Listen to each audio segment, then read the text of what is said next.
பயப்படாதே, உன்னை தெரிந்து கொண்டு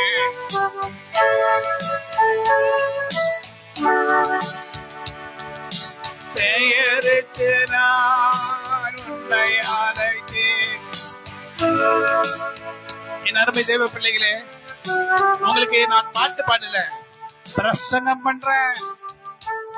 எங்க அப்பா அடிக்கடி என்கிட்ட சொல்லுவாங்க, டேய் நீ பண்றது அந்த காலத்துல இப்படிதான் பண்ணுவாங்க. அப்படியே ட்வீன் போட்டுட்டே பிரசங்கம் பண்ணுவாங்க. எஸ், அந்த காலத்துல அப்படிதான் பண்ணுவாங்க. தாவீது அப்படிதான் பண்ணாரு, நாமும் அப்படிதான் பண்ணுவோம். ஹல்லேலூயா.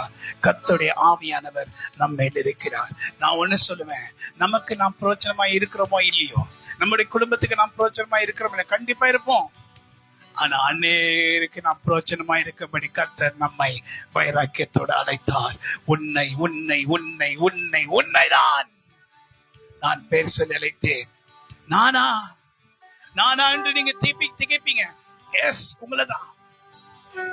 ஆண்டவரே, அப்பா என்னுடைய எல்லாம் மற்றது, நீ கவலைப்படாத, நான் உன் கூட இருந்தாவே நீ எல்லாவற்றிலும் நன்றாயிருப்பாய். ஹல்லேலூயா.